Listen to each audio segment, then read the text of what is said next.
Instruction, golf news, equipment, travel, interviews, course profiles, and more. Your weekly fix of all things golf is about to begin. It's the Flagstick Podcast with your hosts, Jeff Potter and Scott McLeod. All right, well, welcome into the Flagstick Podcast, everybody. I'm Jeff Potter. The other guy is Scott McLeod. And this week, the podcast is sponsored again by Golf PEI. Golf Prince Edward Island is a premier Canadian golf destination boasting the most number of golf courses per capita in our great country. With over 400 fairways, closer than the imagined top-tier accommodations and exquisite culinary experiences, it is the easiest golf vacation you will ever book. So book those vacations at golfpei.ca. I'm sure you are, but let me just remind you to follow us across all social media networks, Instagram, X, TikTok, Facebook, and subscribe to us on Spotify, Audible, Amazon Music, and Apple Podcasts. We really do encourage you to subscribe to our YouTube channel, like us, and click the notification bell. Make sure that you never miss a single episode or whatever we happen to put on the channel.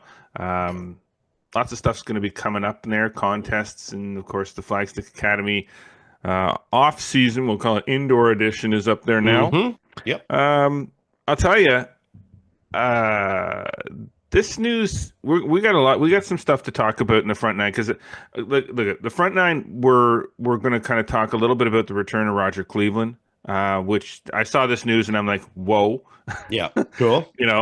So I'm excited about that. Not so excited about David Pelz passing away. We're going to talk about that a little bit. And you had a chance to sit down with a good friend of ours, David McPherson, who joins us in the second half through interview that you did with him to talk about his latest book, 101 Fascinating Golf Facts. Yep. I think that's fascinating. Is that one of the facts? Sure. That's great. I mean, I'll ask him. Yeah. 101 Fascinating Golf Facts. I have not read. I'm looking forward to reading because I really do want to know. You'll get a copy. It's only been out for about a month now. And if I know David well enough, this is going to be a good book. Yeah, I think it is. I think people will enjoy it. I got to have a preview edition of it, and I don't know if he ended up. I wrote a recommendation or something in the front or whatever for it, so I don't know if that got included in the final edition. I haven't seen the final edition yet, but certainly it's just the preview version of it or whatever. I was pleasantly surprised by it. I'm a facts guy. Yes, and obviously there's going to be things that people know and so forth, but it's beyond that. And you'll see in the interview what we talk about, and the fact that it's that it's not just it's not like a list of 101 things. It's more than that. It digs deeper. So when you'll hear about that. And that's what I would expect. I would not expect David, a shopping list of facts from David. I think I would expect it to be a little bit more more robust and thorough than that. So no, I'm looking forward to having a read of that myself. Yeah. But you've got the interview. We've got the interview with him in the back on the back nine today. But let's get to the front nine because I really want to get started on the show. The front nine presented obviously by Metcalfe Golf Club, a natural setting, a pleasant challenge. Golf season isn't that far off. It is getting close. It's really is time to start thinking about the season ahead. Golf at Metcalfe is a perfect place to start. Become a member, join one of their leagues, participate in one of the events, save money on golf with popular game passes. They're very popular. Visit metcalfegolf.com. Now, before we dive into the front nine, I just want to mention about Metcalfe. Remember last week we talked about the Masters menu. Oh yeah, that's right. Yeah, I forgot. We said if anybody wanted to let us know if they do a any kind of a Masters related thing. And I got an email from Rob at Metcalfe Golf, and he just wanted to remind me that if we were going to be talking about the Masters Champions Dinner on the podcast, which we did, and sure. We're not really going to talk about it again this week, but because Rob emailed me, he said, can we mention that they actually have their Masters Champions Dinner buffet featuring a lot of items from past champions dinners. It's on April 11th, Friday of the Masters, and you can buy your seat for that at Metcalf. I'm just because we're just finishing with the intro with them. You can buy the Sure. seat for that at metcalfgolf.com. But that's kind of cool. It's a buffet of items from previous champs. So it's not the champions dinner. No, it's a buffet of items from previous champions dinners. I like it. All put together. So that'd be kind of a cool thing to kick off your Masters. If you're a Masters lover and you love to kind of get into the Masters, why not? You're tuning in. You got Thursday and Friday Masters out of the way. You've just signed off with the boys on the CBS broadcast, and you're going to get something to eat. Go to Metcalf Golf and have the champions dinner of your own. Sure. I like it.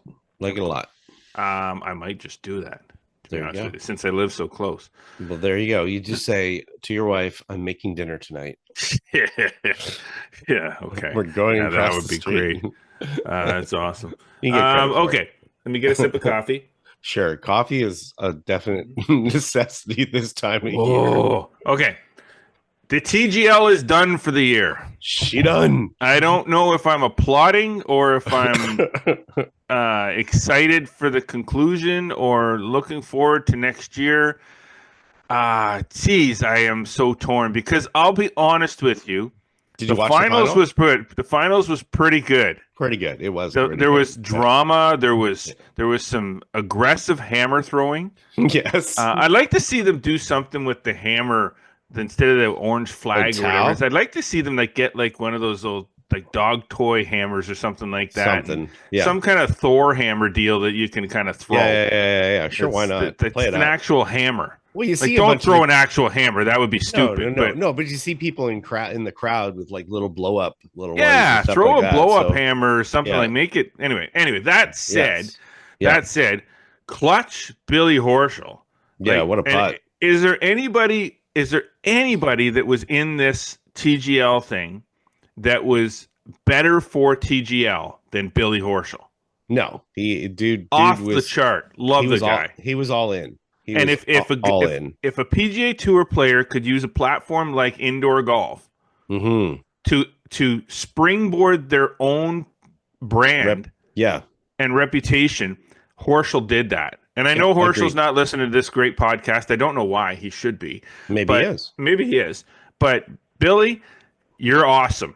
I loved everything about this guy in every match that I did watch.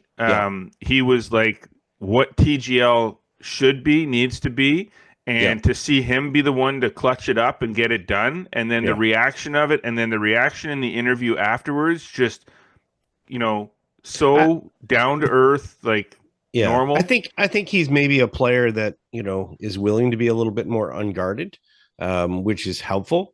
I'm not saying that every single player is they're wired to do that, but I think in some cases they probably are. At home and having fun or whatever. And he's clearly, again, it's not like they're there for nothing. No. The winning team still, got $9 million. There's $21 million purse. So it's not like they're playing for, sticks and stones. No. So it's something worth getting excited about. And yeah, you're right. I mean, he definitely got into it. That helped the fans get into it. 100%. That created real energy, as opposed to the announcers saying, "Oh, the fans it's a playoff atmosphere," and whatever. That seemed a little fake. But when there's actual genuine emotion, that's that you can tell. You can tell when it's genuine. The hammers were being thrown at the right time. The challenges were laid down. They were accepted. It was. It got me a little bit pumped up about TGL. I'm still not quite there yet. Sure.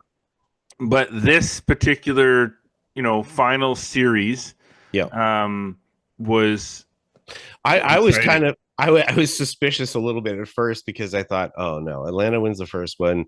New York, it looks like they're going to win the second, and we're going to go to a third or whatever. And it didn't happen. So, it sort of, because I think there would have been a lot of people out with the conspiracy theory thing, over that if it all of a sudden went to the third match and they didn't require it. Yeah. I did see far too much of Arthur Blank. I'm sorry. Yes. My gosh. I appreciate that he's a great owner and stuff like that, but there was enough glossing of him.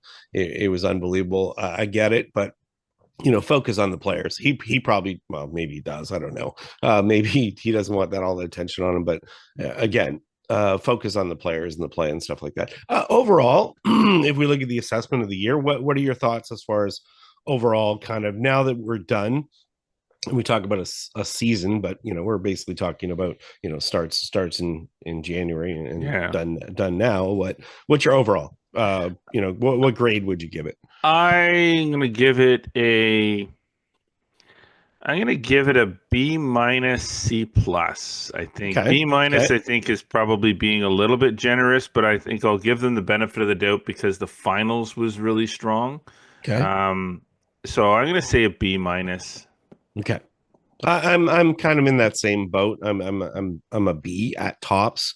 Um, Certainly there has to be room for improvement, and I'm sure they're looking at other things to do for next year. I'm sure they're taking in all the feedback from the players, the owners, every interested party, hopefully the spectators as much as possible, even the media, Mm-hmm. anybody that's looking at it from with a little bit of a critical eye. I think it was a success. Yeah, I think so too. The number of people that talked about it, talked to me about it personally, because obviously that's the window that we have for a frame of reference is who you hear from and what you read. And I think there was people that are like, hey, you know what, it might not be appointment viewing, but if they run by it on the TV, as we talked about last week, Mm-hmm. you flip it on. Did I run to get it on? Yeah, I might have missed it a couple weeks where I missed the first, but they repeated it, so you're able to catch it kind of afterwards. Overall, I think there's definitely some things they need to improve, but it was worth having, especially for this time of year, for sure. Yeah. No, um I would agree with that. I think there's a lot of room for improvement, and I can't imagine that they're coming away from this thinking that they did everything right and that this is perfect. Let's roll it back next year. I think yeah. that they know that there's a lot that needs to be fixed. I think again the big thing for me is sort of the um, is just the grand size of it all. Hmm. I love the whole sorry, the whole rotating green and everything they're doing there, and I wouldn't change anything about Yeah, that. I think it's great. I hope they maybe change up the green for next year, maybe change the shape of it, maybe Yeah, change the look of it, just to add some little bit of for variety, sure. because we've looked at that same shape and the Yeah, and same if you go slope back and to it stuff like again, that. you're just kind of, it becomes redundant. So, Right, but I exactly. think that something needs to be done with the screen. I just feel like it's too big. Mm, I know that it's an indoor facility and there's yeah. people watching from distance inside the facility, and if it's any smaller, it's hard to see. Right. But it just I had a really hard time following the ball Hmm. as a golfer indoors when the distance from the screen is so far away and the screen is so big. It just seemed like I was kind of paying attention to the screen and not the Hmm. player hitting the shot. I was waiting for the ball to hit the screen. Yeah, And maybe they'll. I mean, who knows? Maybe they'll be have there's technology and stuff out there. Maybe they'll add a live tracer to the ball as far as it taking off. At least then you go to the screen. I'd like to see some improved graphics. I don't think their software partner was all that great. I think the yeah. graphics could be a little better. I know they're not real golf courses, so you're only your look is only so much. But I think that could be kind of improved that way. I think we're going to see, as we know, we're going to see probably a few more teams. We're going to probably see an expansion. I mean, they Yeah. started, six teams. Expansion. I know expansion. It seems funny. That's the expansion draft. There's Yeah, any it's teams that you got exactly. to protect your players and They're gonna reach down to the. Is there a league below the oh TGL? my Is there a god. TGL minor league? Is there a 905 league? That is too funny. So I would expect we're going to see some LPGA players involved next year. We'll probably maybe some Champions Tour players. It'd Yes. be very interesting to see what they do from that aspect of it. But I would I can certainly, see that happening with the yeah. definitely can see that happening where they add a Champions Tour player and an LPGA Tour player to each team, and then maybe add teams because this is a little different than outdoor golf when you're trying to compare apples to apples when it's Right. women to men and things Yep. like that. I think that the indoor golf, I think the scales are balanced a lot more. That you can integrate the Yeah, women it's a and the lot. It's a senior lot players easy. into Yeah, it's a lot easier, I think, to yeah. do that, to have be a little bit more And it dynamic makes sense versus some of because those it things. opens up your audience too. And I Totally. would find Totally. that the Champions Tour player that they bring in, if they're very particular and selective, that's where you're going to get your little bit more unguarded enthusiasm. yeah, Right. exactly. Yeah. Like you have Fred Couples out there, or Right. you have Lee Yeah. Trevino, or I mean, Yeah. Lee's a little long in the but tooth, so I don't see that that happening. style But of I know what you're saying though. chatterbox type Yeah. player, like Yeah. as opposed to a Tom Lehman who might not be as much of a chatterbox, or Yeah. someone, or a Davis Love who might not be as much of a chatterbox. But there's Yeah. players out there that don't shut up, like a John Daly. Mm-hmm. Would that be something? I don't think Wow. that's made for Wow. TV right there. Oh, wow. I never even thought about that one. So Damn. that could be fun. That would be oh boy. Yeah, there Oh could be a lot boy. to deal with there or whatever. But yeah, I think we'll see some of those improvements and as we go in the year, I'm really thinking about this of who it could be. Maybe we'll talk about that another show of who our choices might be. But yeah, Oh I would boy. expect we're going to see some things like that, some adjustments, and that's just going to be the evolution of things. It's no different than any other professional sport, any other type of event. For sure. Trying to get better, and I think they've got a good foundation to work from. And as a result of it, yeah, I mean, we'll see what the final numbers look like as far as overall, but we know through the year they were trending quite well for what ESPN was expecting in the US. I'm sure we'll get a full assessment of what it looked like. I think they have 91 different partners around the world as far as broadcast partners. So, and I would expect we're going to see some reruns. No, I would think so. Yeah, I had actually somebody. I had a listener that I knew that I kind of came across last week, and come up to me and ask me if I was being overly critical of TGL. They really give it a fair shot, and I said frankly, I said no. I said I'm not being overly critical. I said, in fact, I said my job. What I do here with this podcast and with the magazine and with the website is to be honest and fair in my assessment. And I said, that's fine. I'm just being completely open and honest with my opinion as a golf person in the media, in the golf industry for 30 plus years, that the things that I'm saying in my mind are what I'm feeling that needs to be done based on my experience in the industry over the years. Nobody has to completely agree with me by any means, not that I'm perfectly bang on, but if I'm not critical, if I'm sitting here going, "Oh yeah, it's the greatest thing ever," then I'm just lying to everybody, and I can't do that. No, we're not here just to be cheerleaders. So it's just not the way it goes. So, anyways, all right, yeah, good stuff there. So, all right, so let's move on from that. Okay, listen, I'm looking outside right now as we're recording this, and the sun is shining, and it's probably -1 out there. So, and we've been talking about, courses opening and getting the course calendar up and running so people know who's opening and whatnot. Yes, there's driving ranges open. Kevin Hames driving range, Kevin Hames Golf Center is open, but Kevin has covered in heated bays, so and they were not even sure if they were going to open. They got plowed early when it was frozen, and Then the announcement came out that our good buddy Gord, was opening Crooked Creek in Athens. That was today. That was a funny message to get, because here's the funny part. He had messaged me kind of a week and a half ago and said, "Hey, I'm planning to," when the weather was super nice. Remember, it was that one Friday, and he's like, "I'm planning to open on the 28th, if not sooner," is what he told me. And I'm like, "Okay, that's fine. I'll put the date in the calendar and whatever." So I go to message him back yesterday because I'm watching snow coming down in Kingston, and I'm like, oof, I better message him because that's still up on the calendar and the calendar is going to go out there or whatever. I'm like, "Hey, Gord, I'm assuming that you're changing your date or whatever." And then he's like, "Yeah, I'm going a day earlier." And I'm like, "Whoa." And then, he literally says he's in Smith Falls in the middle of a blizzard, but he's like, "Well, but the weather's a little bit nicer as further south." And I'm like, "It is snowing in Kingston right now." So let's just say this. He's opened, he's prepared to open. He knows that the possibility exists that, pending what the weather, it's looking pretty ugly this weekend as far as snow and ice and so forth. He knows that he'll probably have to close again. And, really close again really means, nobody's going to be coming. So you don't really have to say open, closed. It's the weather will dictate how much you're open.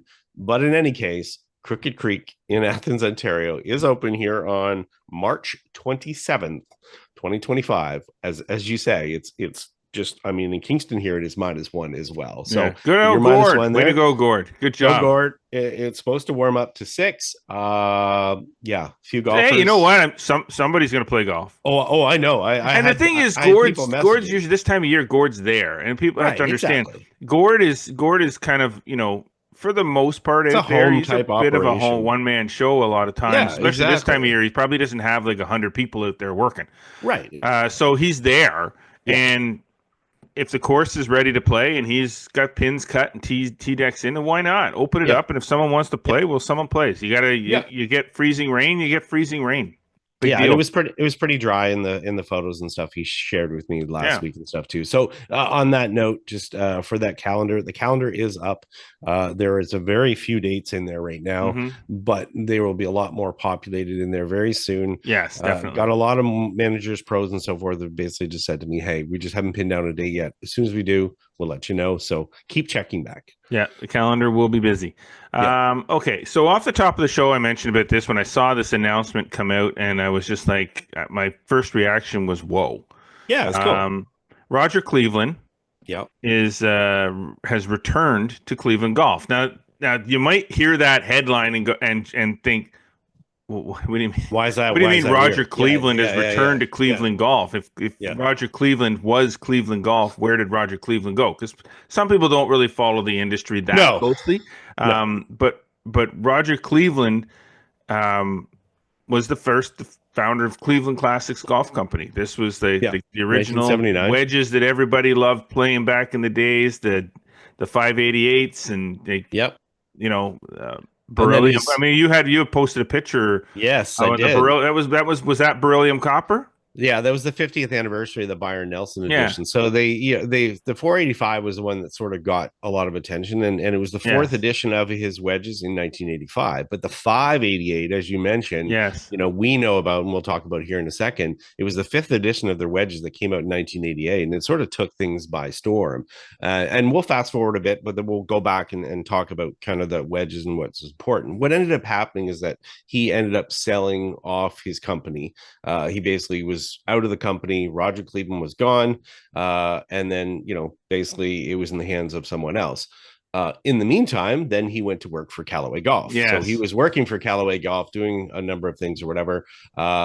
Just finished with them not long ago, and then basically has been decided.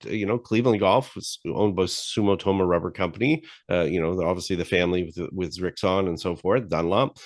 They have decided to bring him back as sort of a consultant R&D guy, which he's an ideas guy. Mm-hmm. And the neat part about Roger is that very fortunate to have a couple interviews with him over the years. I remember when there was a groove controversy. I remember sitting by the one restaurant in Metcalf in the car having an hour-long conversation with him talking about the groove changes. And Mm-hmm. he was saying, hey, it's not going to really make USJ's in doing this, but it may not make a big change. It's just going to cost a lot of people a lot of money.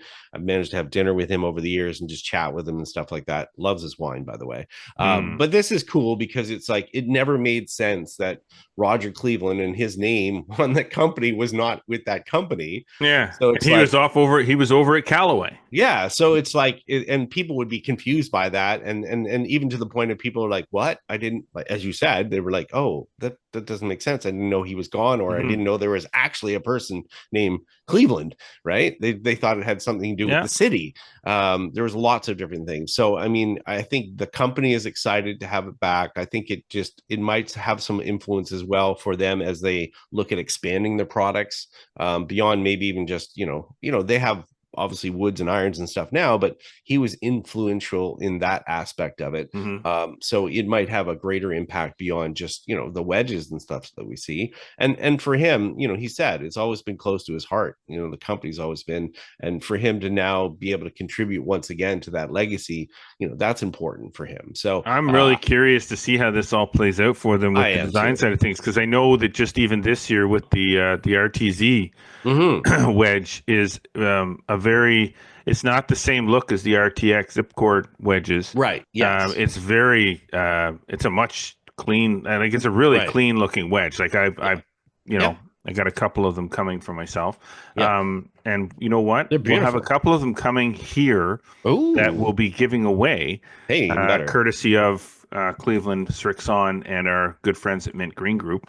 Awesome, great. So as we have a strong partnership with that group here in Canada, but yeah, the RTZ wedges are really nice. Now, Yeah. maybe he had something to do with them. I doubt it, but you never know, right? Maybe behind the scenes he had something to do with this before this actually got announced. But I'm it's really a good interested. looking wedge, I'll tell you Yeah, that. yeah, and I'm really interested to see if they're going to have some, because it's been done before. They've done some throwbacks and done some retro stuff, but I'm thinking, man, there's some elements that he's had that could come back in here. And we both had that 588 wedge in our bags Oh over yeah, the years. I've still I had got a a few. 53 degree of that. It was a Diadic.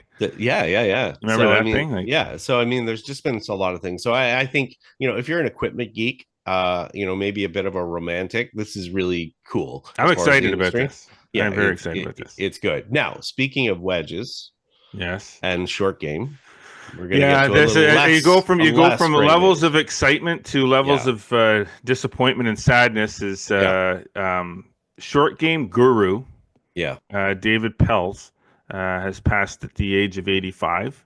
yeah. So he lost his fight to prostate cancer, unfortunately, and that was just on the weekend. That was announced yesterday. The interesting thing about Dave Pelz is, people, maybe some people don't know who Dave Pelz is.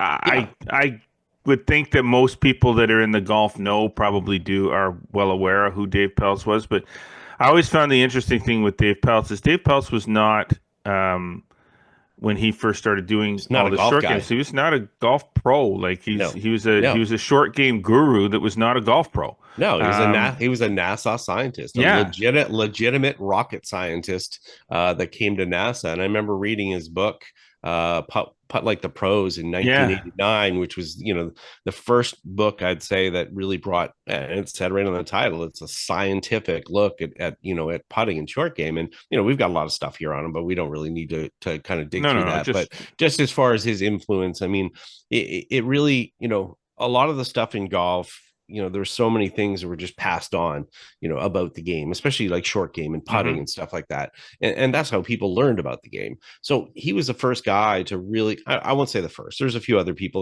that had some influence, but he was the first that was well known that and became popular through that book and his subsequent other books, Short Game Bible and Putting Bible, that took his research to a high level and brought some science and some fact-based learning to the short game and putting. And as a result of it, not only did he work with a ton of players, including Canadian, kind of Mike Weir, and he influenced a lot of great players, he basically then influenced a lot of teachers and coaches as well that use a lot of the methods and a lot of things that he discovered. And it wasn't just short game technique, it was understanding variabilities as far as what happens in putting and how the slope affects it and gravity and the fact that golf balls are not perfect and there's all these other factors that sort of Mhm. happen. And he was always researching all these little minutia, and he brought other things to the game as well. He had that world putting championship. I don't know Yeah, if you yeah, I remember remember that. that. Yeah,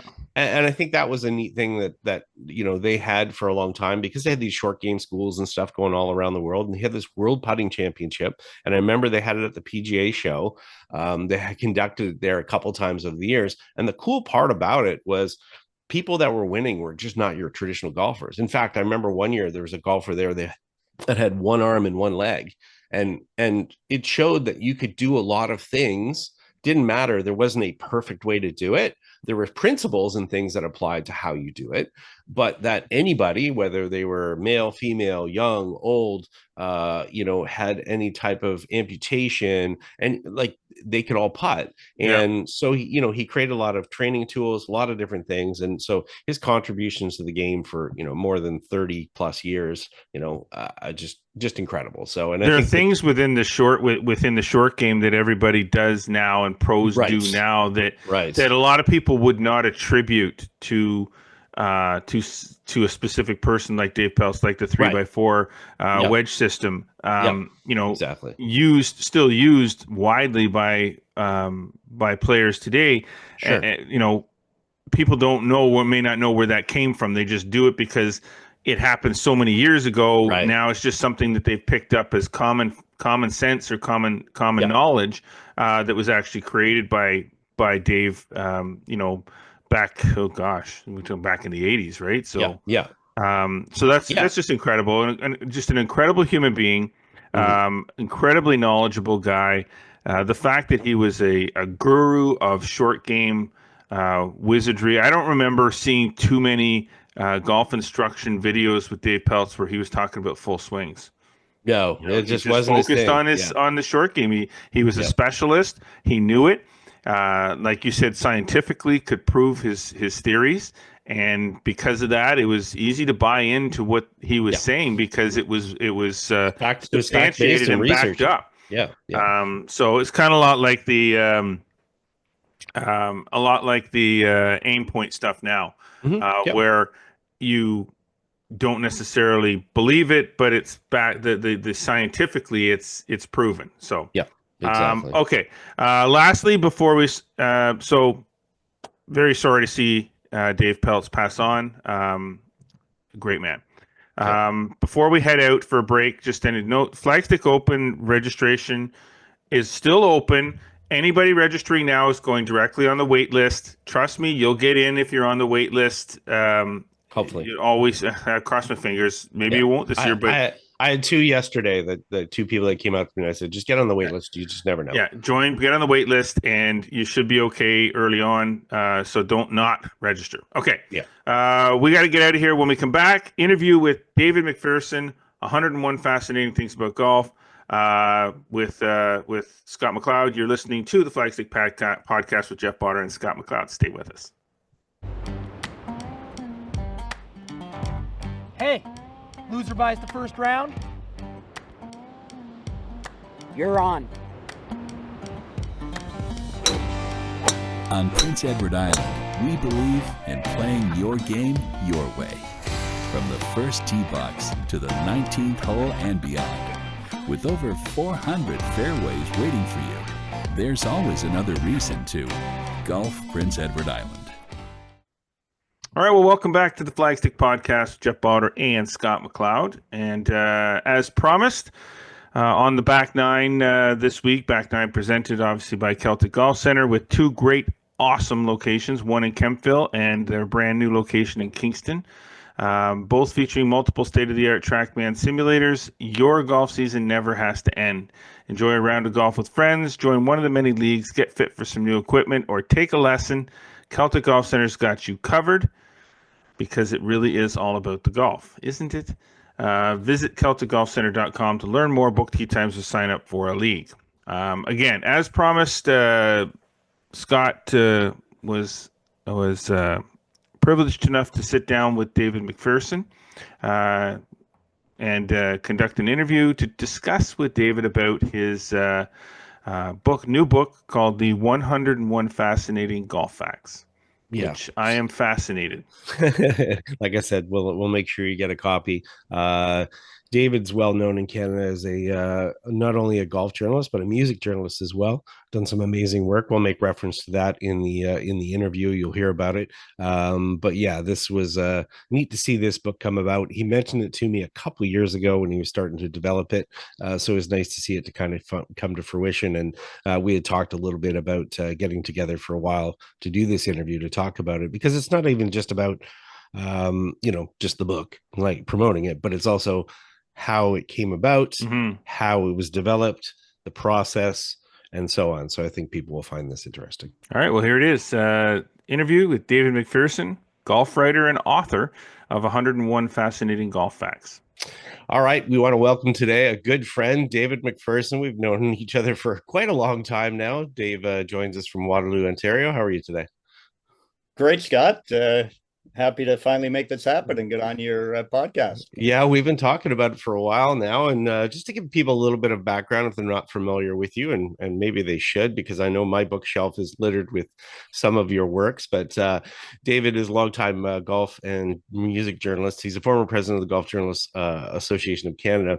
The other side of it, as far as when we look at the books, a legendary Horseshoe Tavern, which is one of my favorites, complete history that came out in 2017. And definitely, if anybody has any ties to the music scene in Toronto, they definitely have to have that one as part one.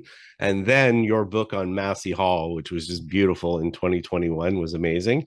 And followed that up with 101 fascinating music facts in 2023. And now we should say in between, you did co-write a book with Gary Cowan, his biography, which was amazing as far as his history in the game. So this is not really your first foray into golf books, let's say, but now you've got the 101 fascinating golf facts. So and most of your books have been with the Dunderd Press, which is obviously they've been very supportive of you. But yeah, how's it feel? It's only been a month, you said, now that the book has been out, but I know we've been talking about it for a long time, and obviously I got to a sneak peek of it early on. But how's it feel to finally get it out there?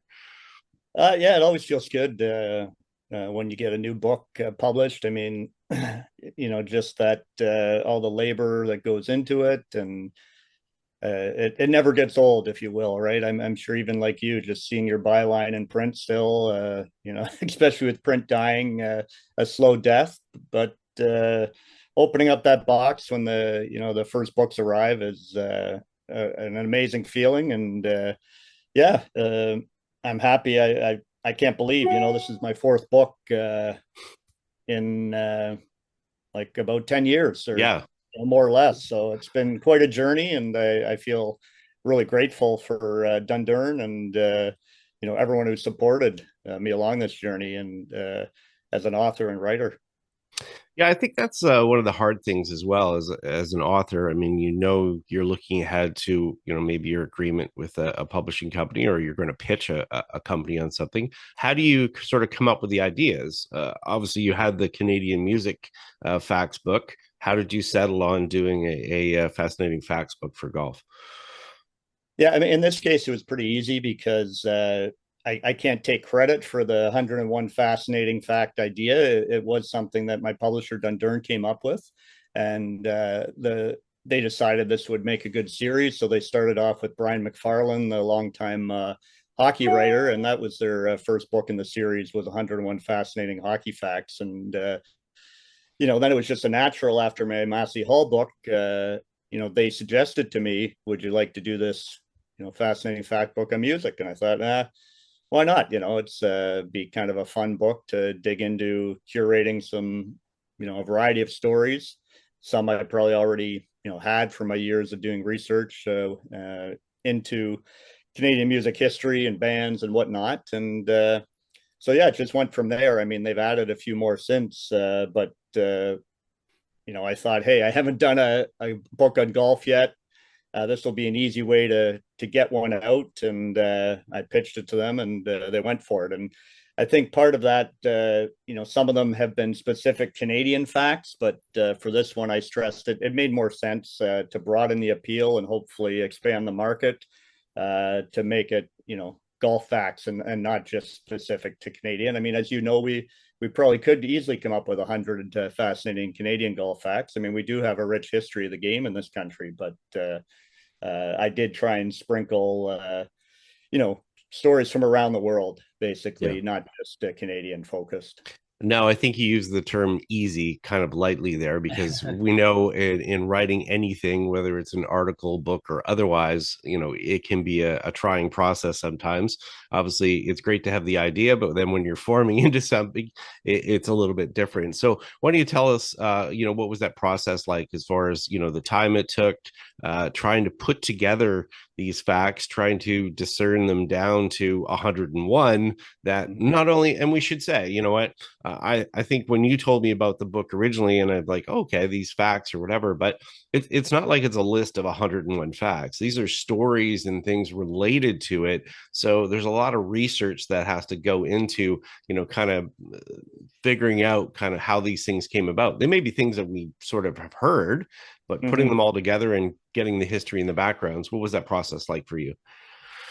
Yeah, I mean, you hit on it there. That yes, I joke that it was easy, but no, it does take a lot of work, a lot of research, and it's about curating, like you said, the stories more than the facts. So I think the facts is where it begins. It's trying to come up with, and that was what would, same thing with my previous book. My editor helped with that. Like sometimes I would have a story per se, and they said, "Well, what's the fact here? Or what's that kind of, really important nugget or that you want people to come away with?" And so that was kind of the key. So say I wanted to do something, on the Masters as an example, I thought that's, something everyone knows about. It's coming up. But, maybe there's some more interesting facts about, how that course was created and tournament was created, or some of the characters, to weave that into a story. So you're right. It took some time and a lot of research. And same token with my previous book and this one, I think the challenge always too is you want to make these facts diverse,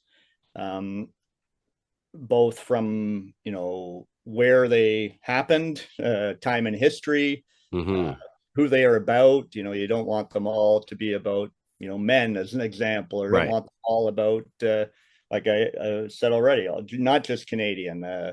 Want them about different facets of the game, and that's as you know from covering the game a lot longer than I am. I mean, the game is so much more than what we see on TV every weekend watching the PGA Tour pros. And that, to be honest, is, even though I've covered a few PGA Tour events over the years, at the Canadian Open, what I love about golf, and that's what I tried to convey in some of these stories, is the people and the places, and where golf can take you, and all the other fascinating aspects of the game, right? Whether it's the history, the equipment, the rules. I mean, there's so much there that you can unpack, and so that was part of the challenge. But I think I did a decent job. But that's where the editor always helps as well. And in this case, I was fortunate. I had my dad proofread, a lot of my early stories. He's a retired university professor who's written a number of books himself, and so he's always been one of my best editors. And then, the editor I was assigned from Dundurn was great at trying to help both narrow down some of these stories and, like I said, finding where that fact was when it wasn't quite as evident. Yeah, getting it narrowed down, I imagine, was quite a challenge. I mean, were you at times kind of, I mean, I know, you like to ride your bike and lots of different things. You're an outdoor sort of guy or whatever. Were there times when all of a sudden something would just sort of come to you and you're like, boom, I got to write that down? And, if that's the case and you have that type of inspiration, how big does that list get? And then how many times did you all of a sudden have to look at something and go, well, there's maybe not enough there to pursue from a story perspective? Yeah, no, that definitely did happen. And I think that was always my goal, is to try and come up with, 125, or always have more. And that was in the early process. I mean, that's how it kind of began. I just brainstormed, right, and made a list of, what stories, or what should I have a story about, or things. And then as I got kind of going down that list, sometimes the things would get taken off, or oh, that's been told too much before, or that, maybe it's not quite as interesting. And then I would dig a little deeper, and what, I'm still missing a few stories. What can I find? And that's people like yourself. That's what I relied on, reaching out to my colleagues in the industry as well. Oh, do you know something, or have you heard of something, or just reading the writers that are out there talking about the game. And sometimes that kind of flagged or inspired a story I might have not been aware of. So what I want to know for sure is what was 102 that didn't make it? Do you know specifically what that was? What was the one that maybe is going to be in volume 2? Yeah. Well, yeah, maybe not a fact about my golf game, that's for sure. You've fortunately had the pleasure of playing with me and seen some of my errant shots, but I don't know, in terms of the one that didn't make it, I don't know right off the top of my head, to be honest. Sure, no worries. Yeah, there was a number of them, but definitely, I'm sure I could write another 101 if I was asked to. So there was lots that were left on the cutting room floor. Yeah. So, what were the main factors? I mean, you mentioned it as far as, kind of diversity, interest being, kind of worldwide and stuff like that. But were there certain ones that all of a sudden you said, man, I've got to dig into this? Did they sort of jump out? Maybe things that were unexpected? Yeah, there's a few like just some of the strange places where maybe there's a golf course or where golf has been played before. I mean, it's probably been told before, but like, golf on the moon or like, so it's one just revisiting some of those stories that maybe I didn't know as much about and getting a bit more detail of how that all came about. That was pretty fascinating. And then some of it was, like I said, it was just my own curiosity. I'm like, I wonder if there's golf in Russia. Like you don't hear about that much, or and just trying to explore some of these other areas of, and then thinking of certain, especially these days, right? Everyone loves lists. It seems, Hmm. and that's kind of where these books have come from. I mean, it's the idea with people short attention spans. People love video. People love these lists, right? The top 5, the top 10, whatever. And so that's part of how, I'm rambling a bit here, but you know me, that's what I do. That basically what I'm trying to say is that some of these were like, oh, I wonder what the northernmost course in the world is, or I wonder what the coldest place where golf is, or just, Yeah. coming up with different things. And then, that would lead me on some research and to see if there was a interesting story there, right? Yeah, and I think one of the things now is we have so many new golfers that are coming to the game that they don't necessarily, know all these facts. I mean, there's certain things that may have been told before, or they may hear in passing, or so forth. But I just find with the new generation golfer, we get used to it because of our age. We know certain stories and certain things that happen, but they don't have that connection to the tour or equipment or golf courses around the world. So in a sense, you're giving them a little bit of a compendium of everything put together, and that's obviously probably pretty helpful, especially when it comes to things like gift giving. Yeah. If somebody's got a golfer in their life and they're like, hey, you know what, they want to know more about the game, what's an easy way that they don't have to do research kind of all over the place? They've got a lot of things in one spot. Yeah, oh, definitely. I mean, that's the thing. When people like yourself read it, you may say, "Oh, I knew that," but I think that's part of the audience for this is the golf fan, the golfer that, like you said, either it's someone newer generation, someone new coming to the game, or even anyone who really they don't make their livelihood like we do for the most part writing about the game. They don't know, what the names of the original clubs were, as an example, or Right. who the first greenkeepers were, whatever, or the true history of how, it came to be 18 holes and not 23, or things like that. So Yeah. I think that was part of it, to have that balance of including pieces of history about the game, and then also, like I said, just fun stuff that it might be just cool trivia that you Right. can share with friends, right? People are going to be settling some bets in the bars, based on this, or at least on the 19th holes. I will say, and even with my experience in golf, the history of it and facts and stuff like that, I enjoyed the book when I looked at the preview copy because it was the depth that you went into with some of the stories. So, we hear nuggets, we hear facts and so forth. We might only get a little bit of a tidbit, but you dove a little bit further. So we should say that, for people that are diehard golf fans and think they know a lot about the game, there's still a lot that they can take from this, and especially having in one spot, and sometimes a reminder too that oh yeah, I forgot about that. Well, that's pretty cool. So I don't know if you were thinking about the different audience when you're doing that, when you're trying to take things a little bit deeper, but it's surely showed as far as the research that you put into it. Good. Well, no, thanks. I mean, my background is communications, and communications 101 is, yeah, you're always thinking who your target audience is. And like I said, that's the key, that something like this, that you want to reach the broadest audience. And best way to do that is to include, something for everyone, or try to, and it's a challenge, but I guess it also, that made it fun too, Yeah. to really try and check myself and say, oh, have I had enough stories about this, or maybe I didn't include something on this or whatever, and to keep revisiting that list, if you will, as it got closer to the deadline and making some of those decisions. Maybe this story is better replaced with this one, that kind of thing. So did you have a favorite, or did you have a story that you automatically, it's like that has to be in there?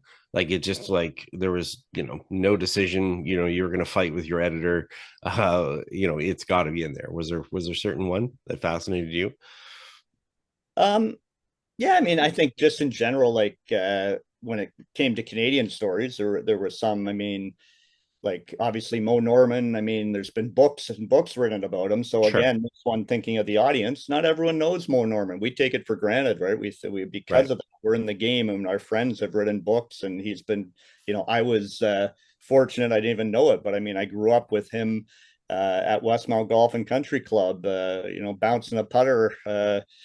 In the pro shop, and I didn't realize then what a savant he was, and incredible. The fact that people like Tiger Woods and have said that he owned his swing more than anyone, or that he had Yep. the purest golf swing. And so, yeah, definitely ones like that. And so when it came to Canada, I wanted definitely thinking of that American audience, broader audience too. I wanted to make sure some of these stories that we should be proud of as Canadians were included, such as the Ladies Golf Club, Mm-hmm. being one of the oldest in North America, and the rich history there and how that came about is a pretty amazing story at the time period that it happened.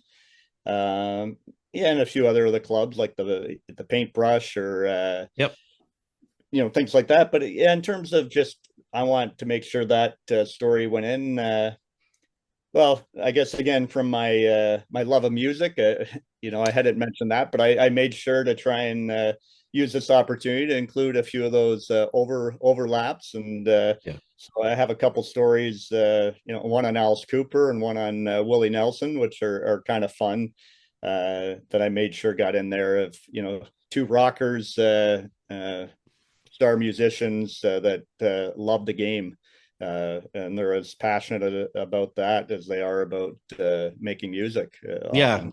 And I certainly can see the potential for a crossover as far as a music and golf book. I mean, I don't know what you're working on next or whatever, but there's lots and lots of ties we know in Canada, be it Tom Cochrane or Neil Young, or just so many people that have been tied to the game that are musicians and so forth. But so certainly, I guess there's a lot more there. One more thing, as far as the stories and the specific stories.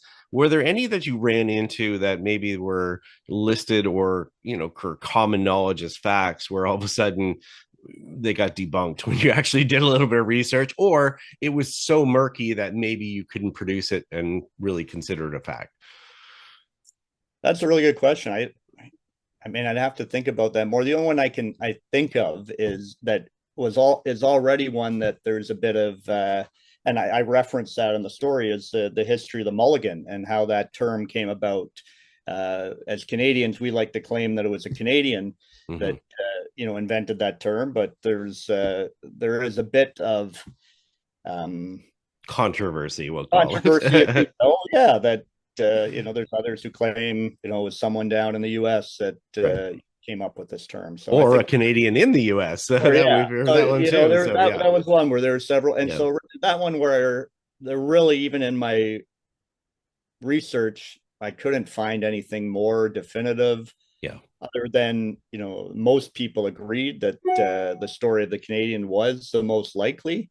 I mean, so I wrote it referencing that In that way, yeah, in yeah, that way, exactly. that here are the few other stories, or Yeah.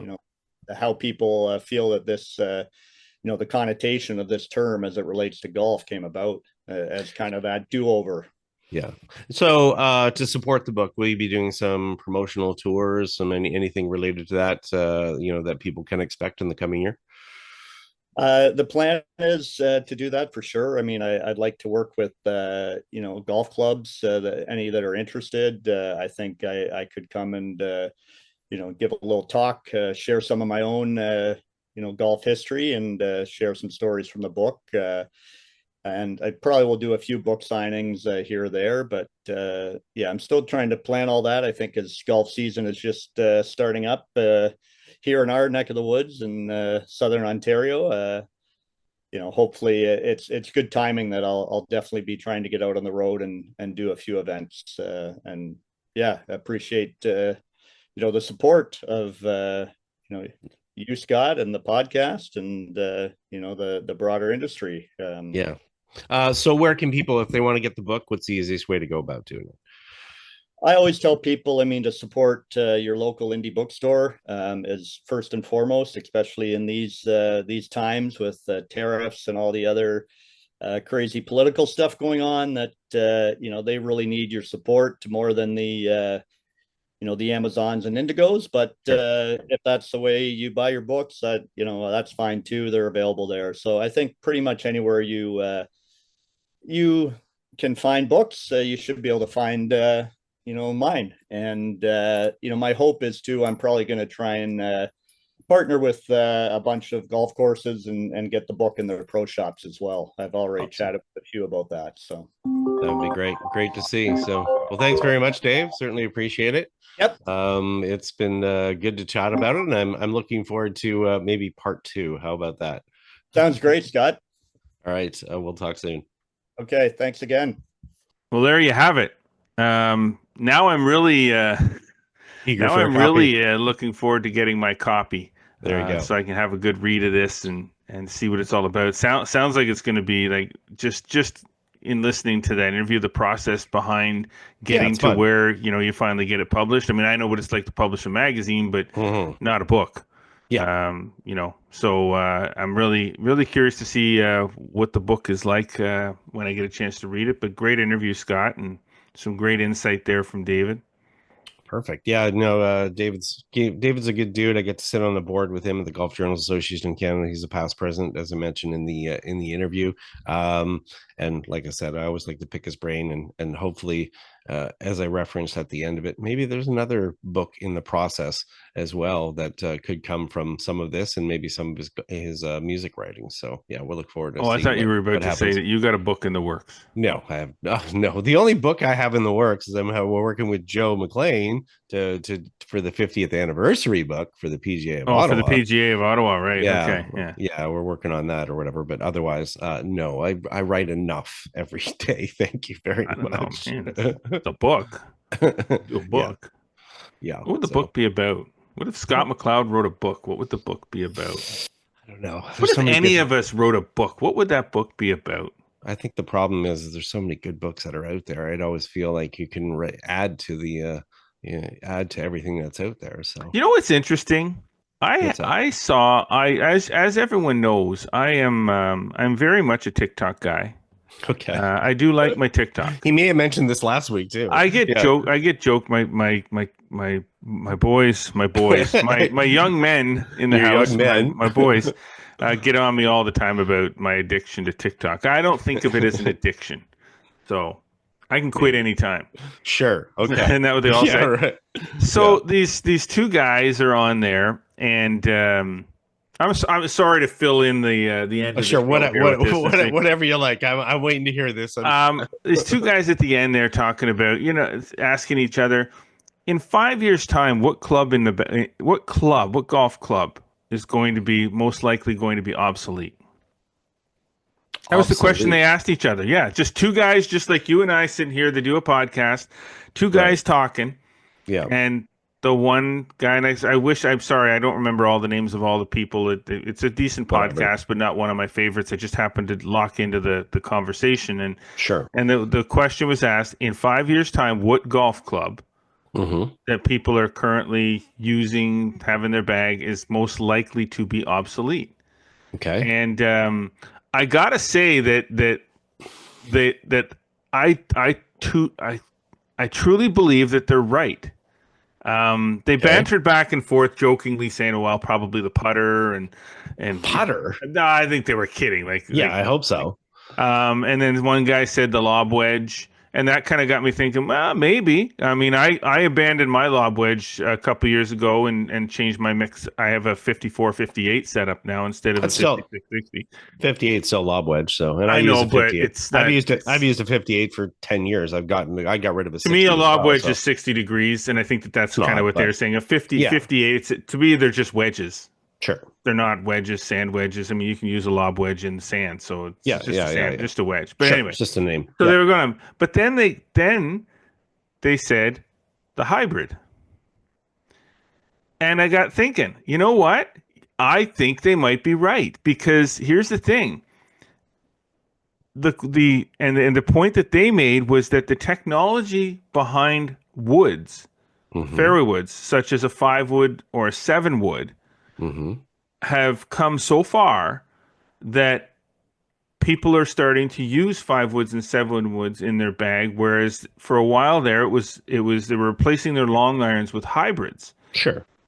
And they were thinking, well, in 5 years' time, more people are going to be using 5-woods and 7-woods and 9-woods and not hybrids. Sure. And I'm like, you know what? I could actually see that in 5 years' time. I could definitely see that from ease of use, but I would think long irons are going to disappear more first, like a permanent disappearance. Oh my God. Yeah, I was going to say, haven't they you know already?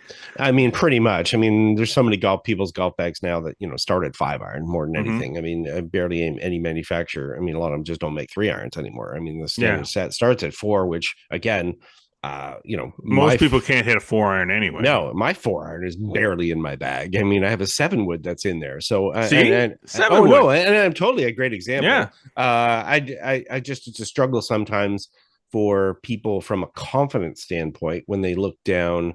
Some of them don't, maybe the fairway wood looks too big for them, but the other side of it, I've had other people spent some time with a guy the other week and he said, oh, I don't like hybrids because they're too small. So I mean, that's what I was thinking. Is that the size of them, like the larger fairway woods.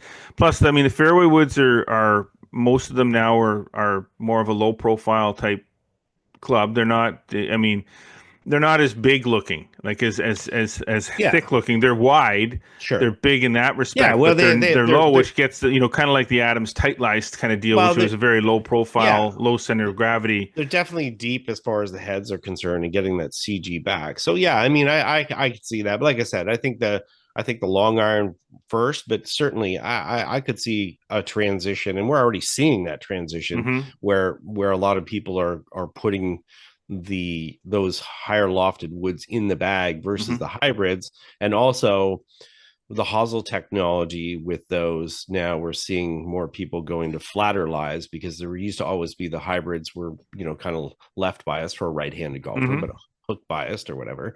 But we're now seeing more fitting systems that are offering fits going in the other way, so that players that doesn't happen quite as much. So I could see it. I still think hybrids will stay there for a mix for a while, but I would say the prevalence of higher lofted woods, I mean, we're already seeing it on tour, so it's going to trickle down to the average golfer at some point if it hasn't already. So anyways, I just thought I'd bring that up because it kind of popped into the feed, and it kind of at first I thought you guys are dumb. That could be a fascinating golf fact at some point. For your book. Not my book. Or the second edition of Dave's book. There you go. There you go. All right. Well, you know what? That's enough. That's enough. Let's had go enough. golfing. I am going to go have lunch today. Oh, okay. Where are you going? I'm going to the Black Dog in Manotick to have lunch with Steve Duckett. Oh, Steve Duckett. Oh, yes, it's an annual tradition that we do this time of year. We very seldom have much time to get together and get caught up on stuff during the season. So this is every year. Get me an opening date for Rito, please. Good luck with that. Get that on the calendar. He's not going to have an opening date. Anyway, I mean, it's So I'm looking forward to that. I'm just going to get wrapped up with all of this production stuff and get this taken care of, and then off to lunch I go. Say hi to Steve. I will definitely do that. Great show. Thanks, of course, to our sponsors, Metcalf Golf Club, Celtic Golf Center, presenting sponsor again this week, Golf PEI. Golf Prince Edward Island is a premier Canadian golf destination boasting the most number of fairways in this country. with over 400 of them, closer than you can possibly imagine. Top-tier accommodations and exquisite culinary experiences. It is the easiest golf vacation you will ever book, so book one at golfpi.ca. I'm sure you're enjoying and hearing and watching what we're bringing you. Be sure to follow us across all social media networks, Instagram, X, Facebook, and TikTok. Subscribe on Spotify, Audible app, Amazon Music, and Apple Podcasts. And do not forget our YouTube channel. Please don't forget it. Like us and click the notification bell. Make sure you never miss a single episode, and get yourself over to flagstick.com for more amazing golf content delivered every single day, including the updates to the course calendar, which are now live. Not full, but live. And be sure to subscribe to the Flagstick Digest newsletter. Have everything sent to your inbox 3 times a week, absolutely free of charge. So why wouldn't you subscribe? Anyway, as always, we do appreciate you tuning in. But until next week, I'm Jeff Botter. I'm Scott McLeod. Remember, always go for the stick.